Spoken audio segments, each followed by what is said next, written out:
Deus, igreja. Nós vamos ver, nós vamos enxergar esse grande dia. Obrigado, Jesus, obrigado, obrigado. A nossa esperança é o dia que o Senhor virá para buscar a tua noiva, para buscar a igreja. Cobre-nos com tua graça, com tua bondade, teu amor, para que vejamos com nossos próprios olhos esse grande dia, a tua grande glória, esse dia especial e maravilhoso. Ele vai chegar e nós queremos estar de pé diante do trono de tua glória. Aleluia. Ministra nosso coração, Jesus. Fale conosco por meio da palavra viva, eficaz e poderosa. Transforma-nos, Senhor, nos transforma, nos aperfeiçoa, nos prepara para o encontro, nos deixa prontos para esse dia.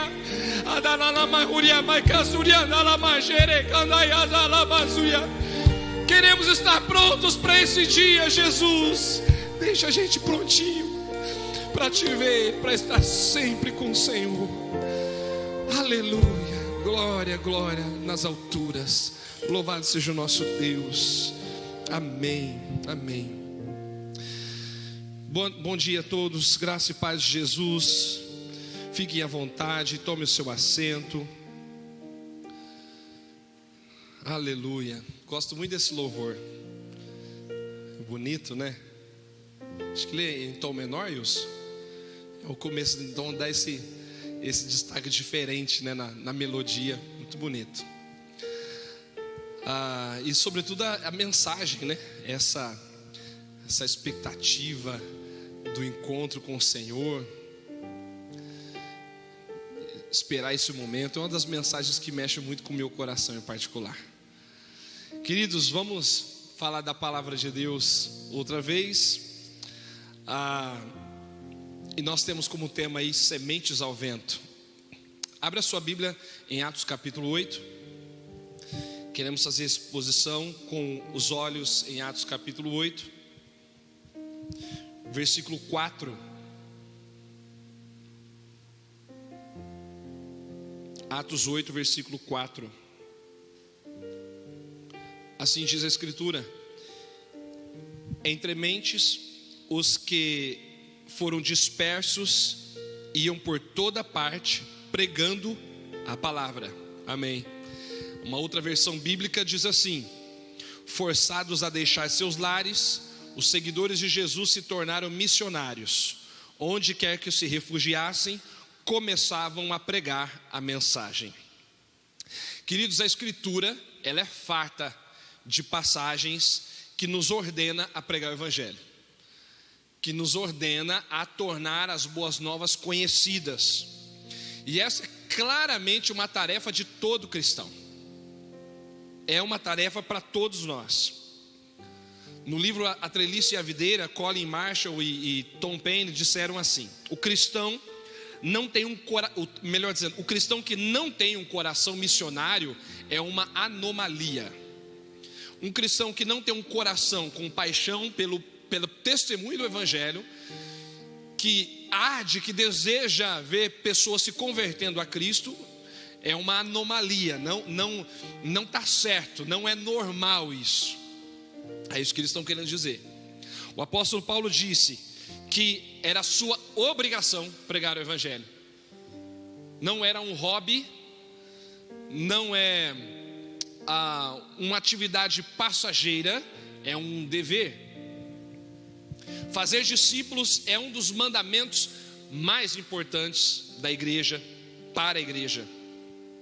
Proclamar as boas novas é o coração da nossa missão.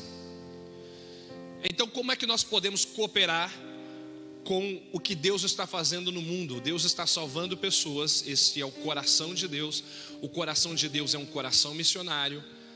E como nós podemos cooperar com isso? Eu quero então refletir com alguns conceitos aqui no livro de Atos, a partir do capítulo 8, sobre a chamada de Deus para mim e para você, discípulos, para tornarmos parte da missão de Deus.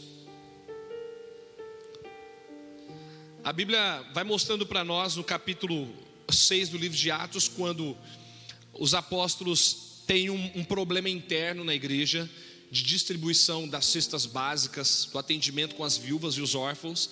Isso estava trazendo algum desconforto entre a cristandade. E então os apóstolos decidiram estabelecer diáconos, pessoas para servir a igreja, pessoas para auxiliar, enquanto os apóstolos pudessem se dedicar na pregação do evangelho. O ministério diaconal foi estabelecido para garantir que o ministério da oração e da palavra não fossem interrompidos. Os diáconos foram chamados para trabalhar, dar esse suporte. E ali entre esses diáconos nós vemos alguns que se destacaram não apenas pelo serviço das mesas, mas também pela evangelização. Entre esses nós podemos destacar Estevão, que foi martirizado enquanto testemunhava de Cristo. E temos também Filipe, que foi também chamado de o evangelista. Ao que tudo indica, Filipe tinha o dom espiritual de evangelizar. E ele era um diácono. Ele dedicou-se à evangelização, ao testemunho do evangelho. E é a figura de Filipe que está ganhando um certo destaque no capítulo 8 de Atos, levando o evangelho do Senhor para a região de Samaria. Como sabemos, os samaritanos e os judeus não se davam, e parece que os discípulos do Senhor tiveram uma certa demora em levar o evangelho no território samaritano. E isso acontece depois que vem perseguição sobre a igreja, depois do martírio de Estevão. O diácono Estevão, ele é martirizado enquanto pregava o evangelho, eles matam ele a pedradas. E por conta disso começa uma perseguição contra os cristãos. Entre os líderes dessa perseguição está Saulo, que mais tarde tornou-se apóstolo. E então a Bíblia diz que os discípulos, eles se espalham. Eles saem ali do núcleo no núcleo judaico, tendo como ambiente principal Jerusalém, e eles começam a sair por outras cidades. E eles saem por quê? Porque eles estão sendo perseguidos. Eles saem porque agora não é seguro ser cristão em Jerusalém.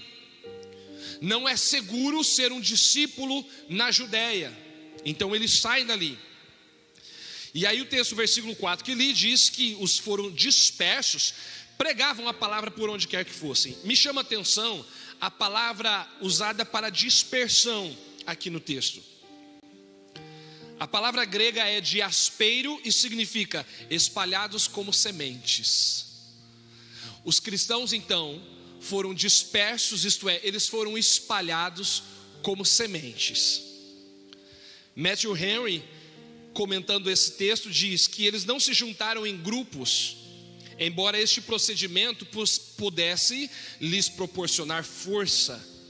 Eles espalharam por todas as partes, não para buscar tranquilidade, mas para descobrir trabalho. Os discípulos, eles poderiam se reunir em grupos e ficarem juntos para causar algum tipo de resistência à opressão que sofriam. Mas a Bíblia diz então que espalhados como sementes, eles andam por toda parte pregando a palavra. Eles se espalham para encontrar campo de ação.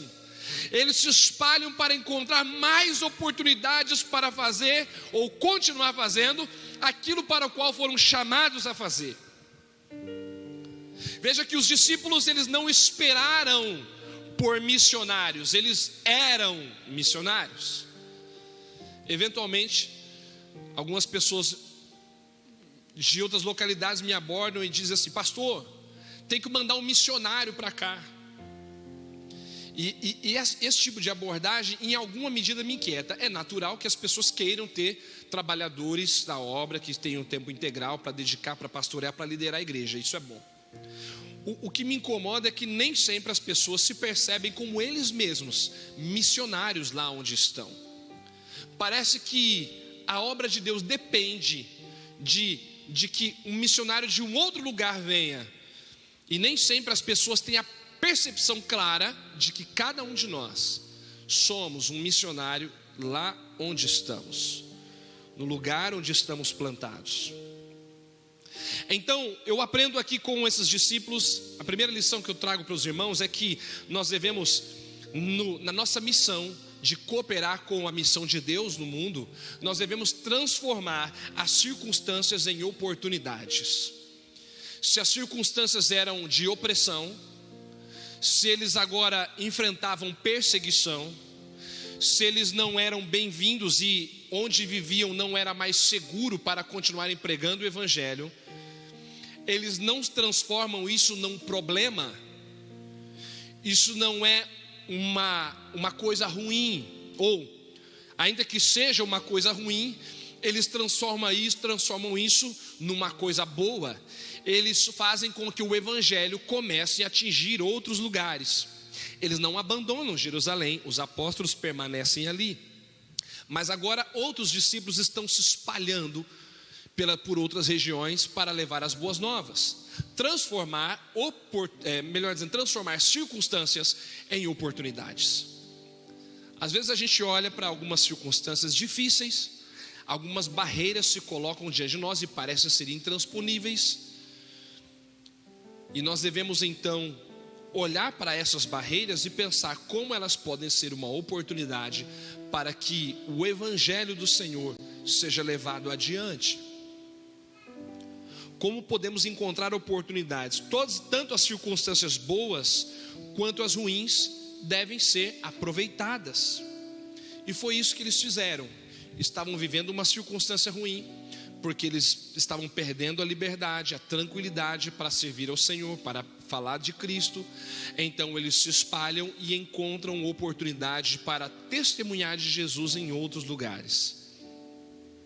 E isso acontece ali em Samaria, porque quando Filipe chega ao território samaritano, ele começa a pregar a palavra ali na cidade de Samaria, ele anuncia Cristo, e as multidões começam a responder à pregação de Filipe. Elas começam a atender aquela mensagem. E a segunda lição que eu aprendo aqui na palavra é que na nossa missão de sermos testemunhas de Jesus, nós temos que transformar as circunstâncias em oportunidades. E uma segunda lição é: conquiste credibilidade. Conquiste credibilidade. Veja o versículo 6: as multidões atendiam unânimes às coisas que Filipe dizia, ouvindo-as e vendo os sinais que ele operava. Elas atenderam unânimes às coisas que diziam. Todos estavam atendendo, respondendo positivamente à pregação dele.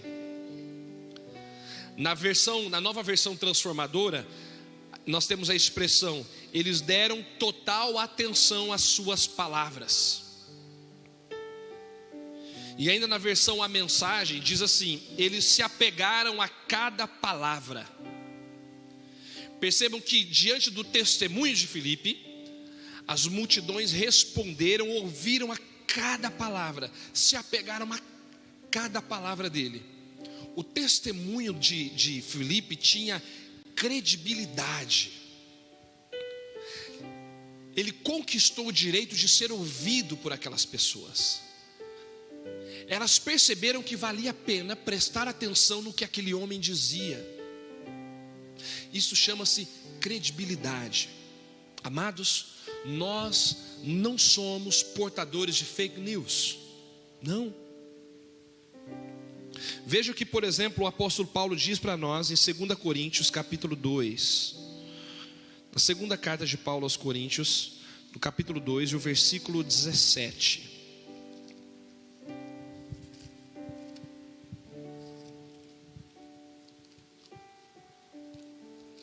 A Bíblia diz: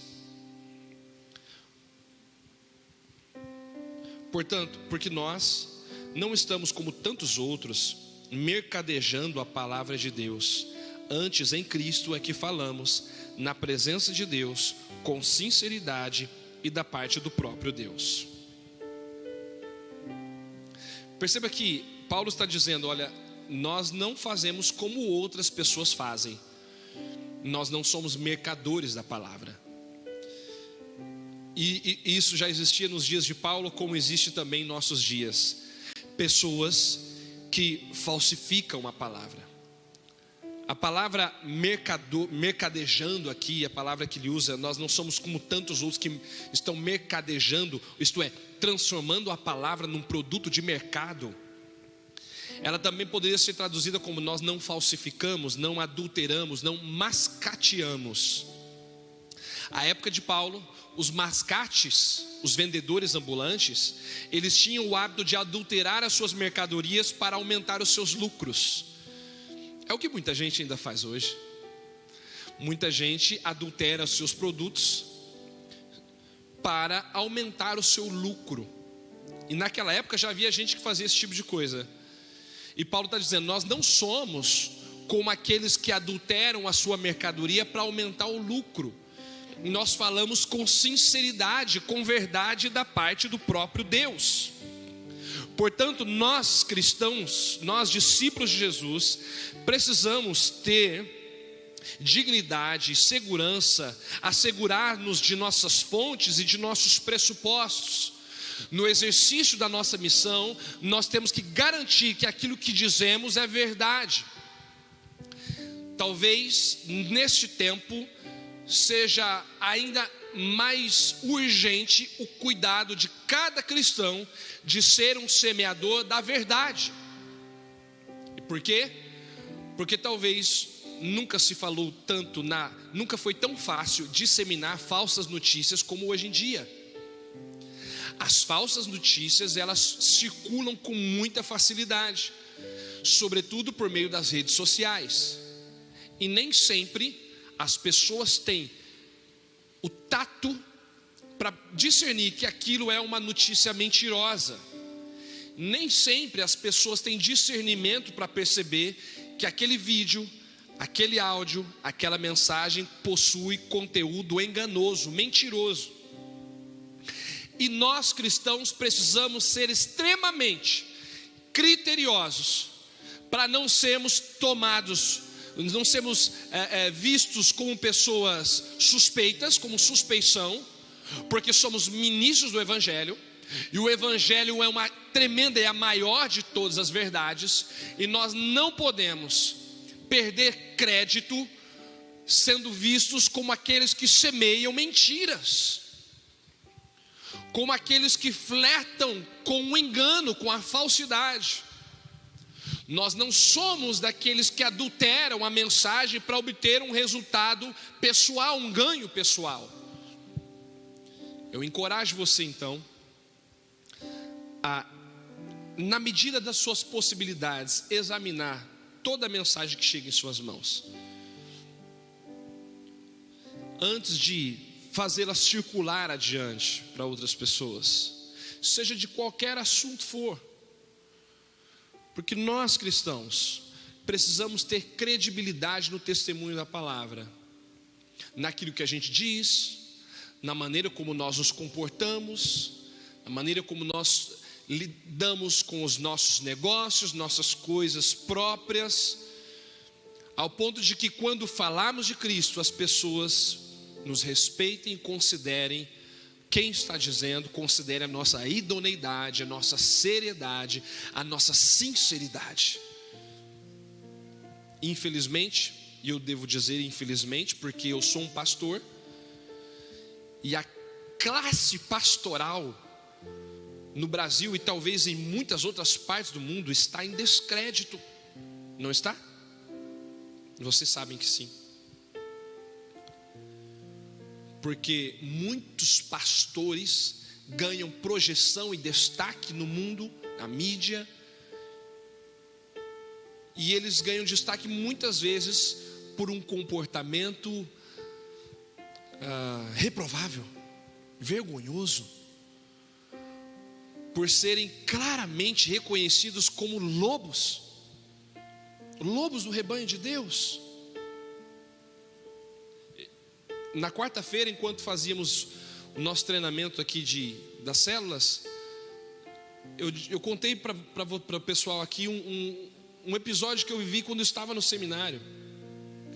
E uma pessoa que a gente foi abordar enquanto evangelizávamos na rua, fui levar um folheto para ele. Quando ele percebeu que era coisa de crente, ele deu um passo para fora assim, não quis me ouvir mais, porque já na sua mente ele tinha a compreensão de que líderes religiosos são ladrões, são manipuladores, roubam o dinheiro das pessoas, enriquecem às custas do povo de Deus, são canalhas.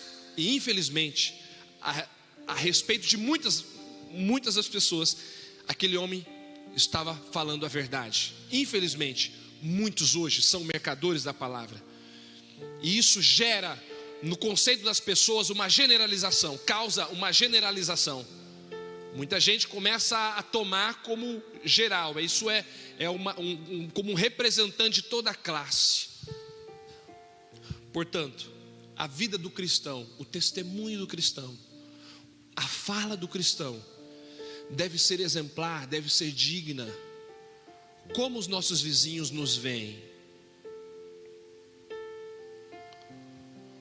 Como as pessoas que trabalham conosco nos veem? Eles reconhecem que nós somos cristãos verdadeiros? Eles veem integridade em nós, na maneira como nós resolvemos as questões próprias do trabalho?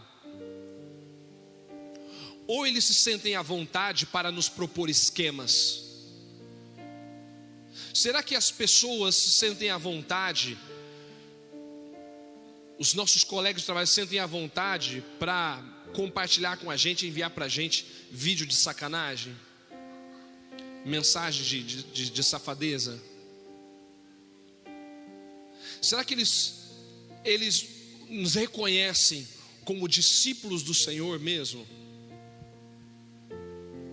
Então, conquistar credibilidade ao ponto de que quando você fala, ele pode não concordar com o que você diz, mas ele respeita a pessoa que você é.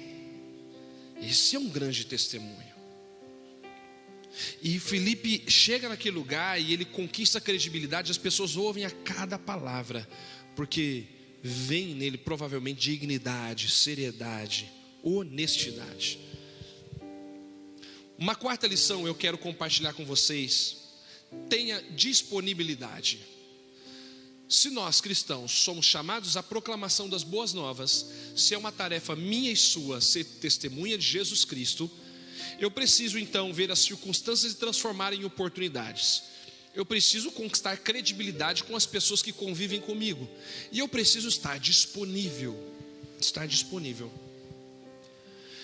As multidões, elas ouviam e viam os sinais que Filipe operava. Versículo 7 diz que os espíritos imundos de muitos possessos saíam gritando em alta voz, e muitos paralíticos e coxos foram curados. O Filipe em Samaria teve muito trabalho. Se nós levantamos nossas mãos, abraçamos a fé em Jesus Cristo e reconhecemos como Salvador de nossas vidas, e dissemos que agora queremos ser discípulos de Jesus, inevitavelmente precisamos estar prontos para ter muito trabalho no reino de Deus. Precisamos estar disponíveis para o tanto trabalho quanto o Senhor quiser nos dar. Precisamos estar à disposição do nosso Pai. Filipe prega entre as multidões. Lá em Samaria as multidões aceitam o evangelho, recebem a palavra e ele prega.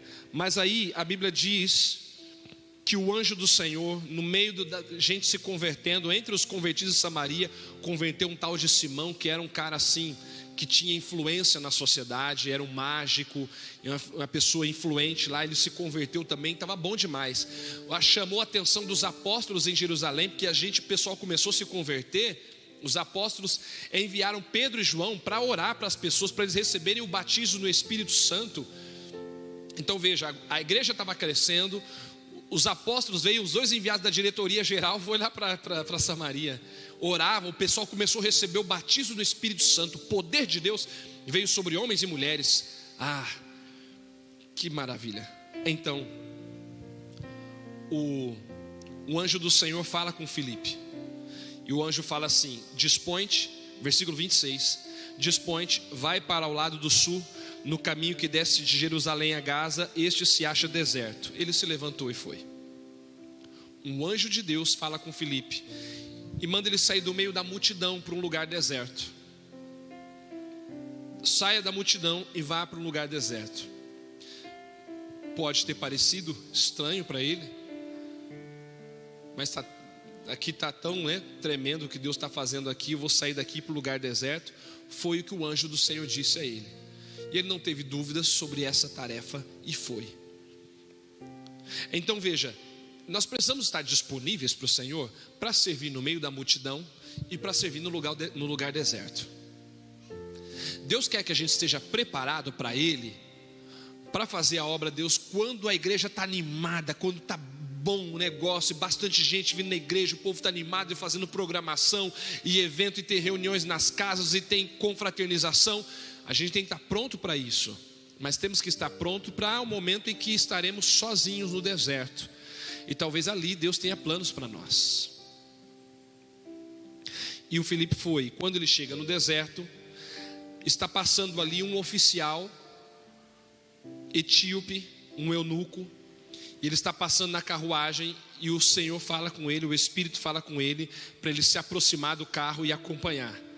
Então ele se aproxima do carro e prega o evangelho para aquele oficial que estava na carruagem. O homem estava lendo a escritura, ele era provavelmente um convertido ao judaísmo, ele estava lendo a escritura.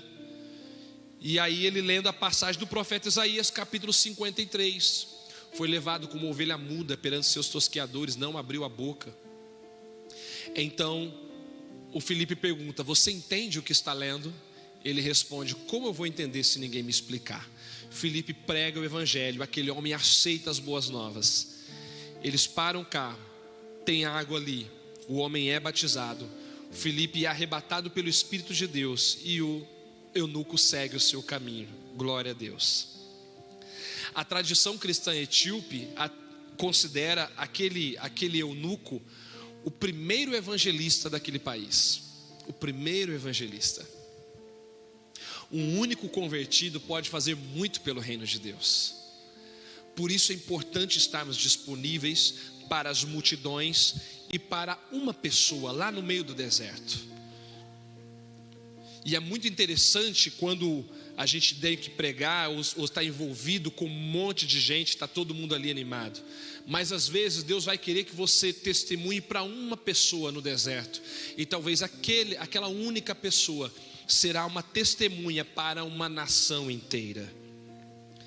Então no deserto, Filipe vai para a cidade de Azoto, caminhando por cidades pelo caminho, e no versículo 40 diz a Bíblia que ele chega até Cesareia. Ele vai transitando por vários lugares, anunciando e levando a palavra de Deus. Isto é disponibilidade.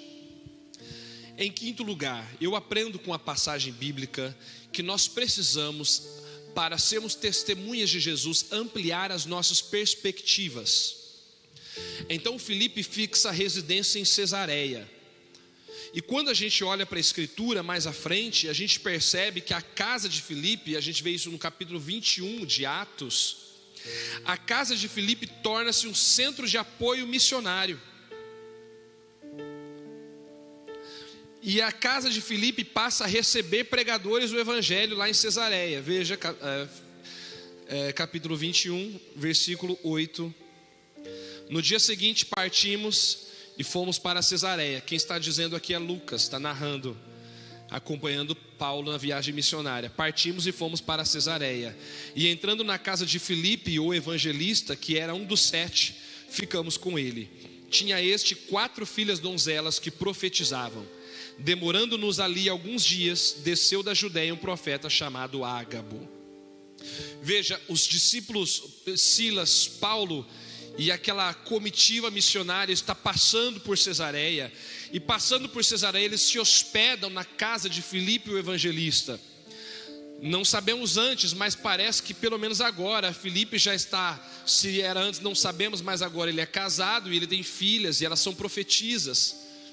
Elas profetizam, elas têm o dom, melhor dizendo, elas têm o dom de profetizar. E ali eles se hospedam. Parece que a casa de Filipe agora acolhe missionários durante o serviço, durante o trabalho. Filipe, que parece iniciar o seu ministério de pregação itinerante. Ele sai da Judéia, ele disperso, ele passa por Samaria, passa por Azoto, vai para o deserto, passa por diversas cidades até que chega em Cesareia, e parece que em Cesareia ele estabelece residência. Talvez Filipe agora não tenha um ministério mais itinerante como parecia ter até então. Ele hospeda agora missionários. Ele encontra uma outra forma de colaborar na missão. Então há sempre mais de uma maneira de servir na pregação do Evangelho do Senhor. Amplie perspectivas definindo a ênfase do seu ministério. Nosso ministério cristão será reativo ou proativo? Eu vou apenas reagir às circunstâncias ou eu vou tentar me antecipar a elas? Eu vou planejar-me na pregação ou vou esperar as oportunidades apenas aparecerem? Penso eu, irmãos, que será muito melhor se nós definirmos uma ênfase para a nossa vida cristã, para o nosso serviço diante do Senhor, uma perspectiva proativa, no sentido em que nos preparamos para todas as circunstâncias e tentamos provocar, inclusive, oportunidades para pregar. Não devemos apenas esperar que o vizinho comente algo ou venha pedir oração para nós. Não devemos pedir apenas que o colega de trabalho nos procure sabendo que somos cristãos. Devemos também ter atitudes proativas no sentido de tentar provocar o assunto do Evangelho, a oportunidade, para que a boa nova se torne clara para os perdidos. Nós podemos assumir a posição de sermos servos ou fiscais do rebanho. Existem pessoas que no exercício da missão assumem a postura de serem fiscais do rebanho. Ele apenas fiscaliza. O fiscal que faz? Normalmente ele chega num estabelecimento, num local, ele vai procurar para ver o que há de errado. Se tem alguma coisa de errada lá, para ele denunciar o erro. Essa é a tarefa básica. Talvez eu possa estar sendo simplista aqui, mas seria pelo menos uma das atribuições de um fiscal: analisar para ver se está tudo sendo feito corretamente. Quando algo foi feito errado, ele aponta. Muitos cristãos assumem a posição de fiscais. Eles só ficam observando para ver o que está certo, o que está errado e para apontar o dedo. Mas eu penso que na chamada de Deus, na vocação do Senhor para nós, mais do que sermos fiscais do rebanho, devemos ser servos do rebanho. Uma atitude proativa de ver o que eu posso fazer, em que posso ser útil. Essa talvez pode ser uma frase importante para a gente no reino. Em que posso ser útil? Como posso ajudar a resolver esse problema? Quantos e quantos cristãos olham para a sua igreja local, a igreja local que congregam, e vem problemas nos pregadores, vem problemas no grupo de louvor, vem problemas no corpo ministerial, vem problemas na equipe de ordenados, vem problemas nas crianças, vem problemas nas famílias, vem problemas nos jovens, e vivem apenas a constatar problemas e a denunciá-los. Fiscais do rebanho. Mas nós podemos colaborar, ampliar nossa perspectiva e sermos servos do rebanho. Como eu posso ajudar? Como eu posso resolver esse problema? Como eu posso melhorar isso? Tem pessoas que dizem a respeito da sua própria igreja local: a igreja está fraca, como se ele fosse algo fora da igreja, como se ele fosse alguém desconecto da igreja. E talvez seja, se ele não se enxerga como responsável por fazer uma igreja melhor, uma comunidade melhor, por ser uma comunidade melhor. Há pessoas que se queixam de não serem cumprimentadas, cumprimentados por outras pessoas da igreja, mas ele mesmo não cumprimenta outros. Ele se queixa: Fran não me cumprimentou, passou por mim e não falou nada. E quantos outros passam por ele e ele também não diz nada? Então nós podemos ser fiscais, apenas apontar erros, ou podemos ser servos do rebanho, identificar onde estão as necessidades e me colocar à disposição para servir, para ajudar. Eu quero ser útil, eu quero ajudar. Amplie perspectivas definindo a extensão do seu ministério. Até onde vai a sua vocação, a sua chamada no reino? O alvo do crescimento não é necessariamente o crescimento da igreja. O alvo da nossa missão não é necessariamente ver a igreja crescendo, a nossa igreja local, é ver o evangelho crescendo, a palavra de Deus crescendo. É isso que a Escritura vai mostrar para nós no livro de Atos. O evangelho crescia, a palavra de Deus crescendo. No afã de ver a igreja crescendo, muita gente perde a mão.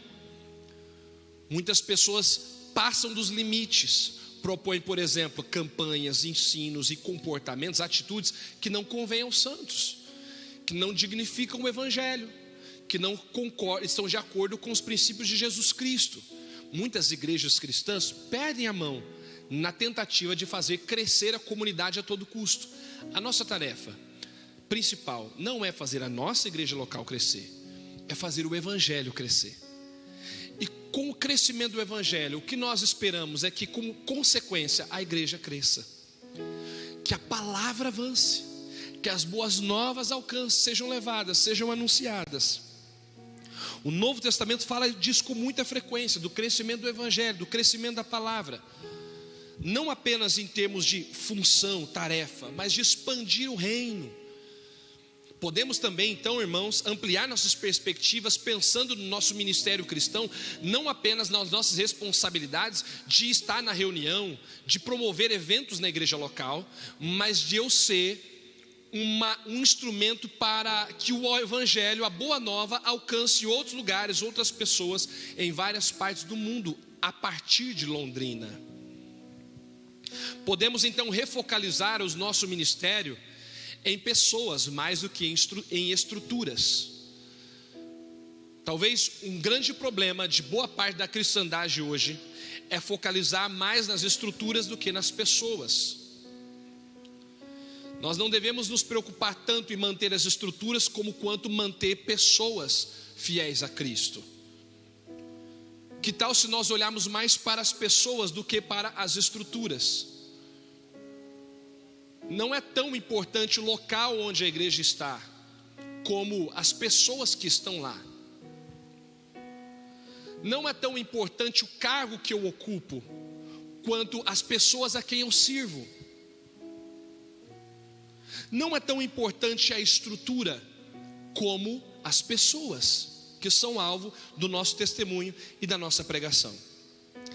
Finalmente, amplie perspectivas investindo na consolidação do ministério. Quando os apóstolos chegam em Samaria, os líderes apostólicos, eles consolidam a igreja samaritana que estava nascendo. Os apóstolos vão para Samaria orando pelas pessoas para que elas recebessem o poder. O que eles estão fazendo? Eles estão consolidando a igreja pela força do Espírito e pela doutrina correta. Pela força do Espírito, quando oram e as pessoas são batizadas no Espírito. Pela doutrina correta, quando Pedro repreende Simão, que propôs dinheiro para receber o dom do Espírito, ou para poder conceder o dom do Espírito. Então eles consolidam a igreja no poder de Deus e na doutrina correta. Então nós devemos também ampliar perspectivas no nosso serviço cristão, consolidando cristãos na fé, consolidando novos discípulos, contribuindo para que outros se fortaleçam no Senhor. Então, forme discípulos de Jesus. 8, versículo 25. Eles, porém, havendo testificado, falado a palavra do Senhor, voltaram para Jerusalém e evangelizavam muitas aldeias dos samaritanos. Então os apóstolos, eles testificam, falam a palavra, retornam para Jerusalém e vão evangelizando no caminho. A igreja, ela tinha essa perspectiva de consolidar o trabalho. Infelizmente, muitas pessoas recebem o Senhor, aceitam a Jesus, e às vezes até são batizadas, mas não são discipuladas, não são orientadas na caminhada cristã, não são ensinadas. E nós precisamos acompanhar essas pessoas, encorajar essas pessoas. Encoraje os crentes mais jovens na fé.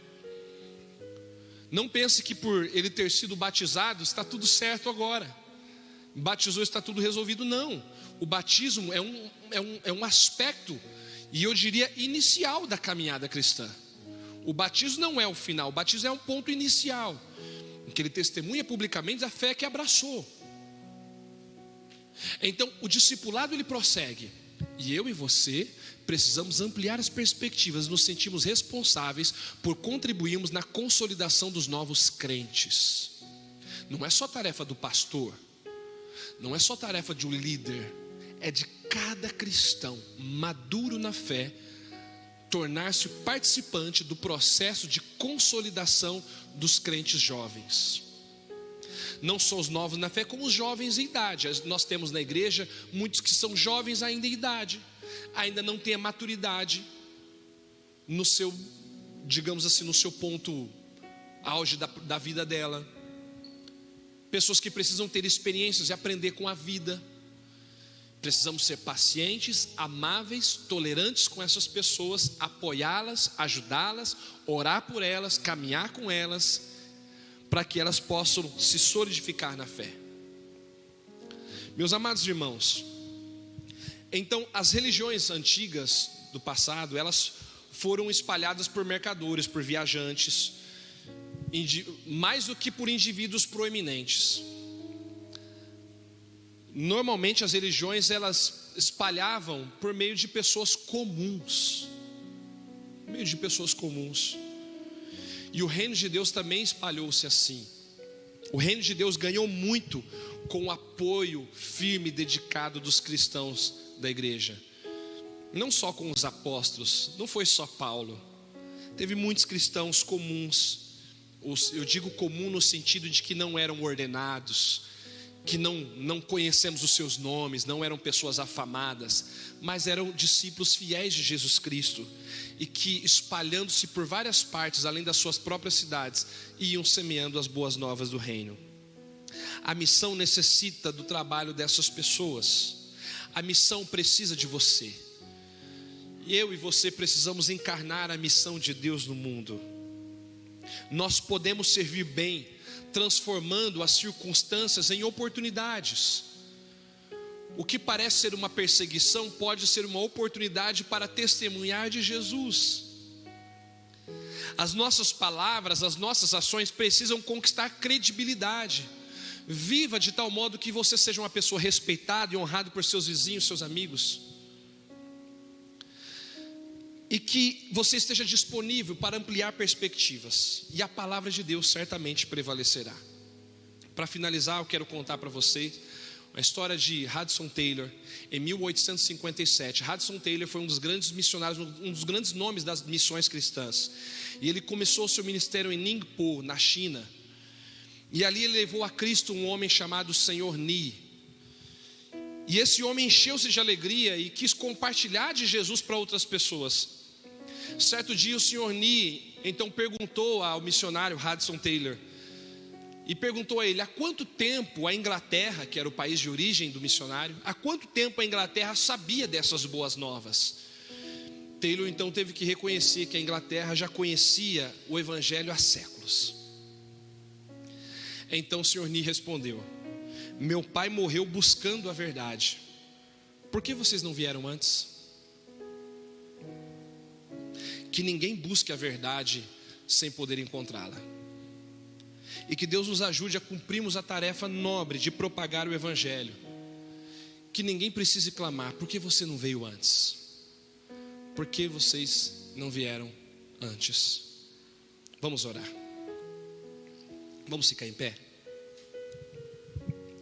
Querido Deus, nós temos que agradecer ao Senhor por mover corações de homens e mulheres como Filipe, que saíram, cruzaram fronteiras, levaram a palavra por onde passaram, ampliaram perspectivas, transformaram circunstâncias em possibilidades, conquistaram credibilidade, anunciaram as boas novas. E isso aconteceu de tal maneira que ela nos alcançou no nosso próprio país. Muito obrigado por ter nos alcançado com as boas novas. E agora nós aqui em Londrina pedimos ao Senhor, nos ajude a estender as boas novas a tantas partes do mundo quantas nos forem possíveis. Nos ajude a levar a palavra da salvação, ampliar perspectivas. Nos ajude a discipular pessoas, consolidar os novos convertidos. Jesus, nós queremos fazer a nossa parte. Queremos ser cristãos que testemunham da fé, que falam do Salvador, das boas novas, da vinda de Cristo, do poder do Espírito, da vida eterna. Nos encoraje, Espírito Santo, nos dá poder, autoridade e ousadia. Leva-nos, Senhor, leva a igreja londrinense por todas as partes dessa cidade a falar do teu amor, para as pessoas que estão nos hospitais, que estão nos mercados, as pessoas que estão perdidas nas ruas, nas casas, as pessoas, meu Deus, que estão isoladas, as pessoas que estão amarguradas, que estão perdidas nos vícios, que elas ouçam a respeito da salvação, que elas creiam e venham para o Senhor, que é rico em perdoar. Mobiliza a gente para isso. Faz a nossa igreja aqui cumprir a missão a partir da nossa própria cidade, para a glória de Deus. Amém.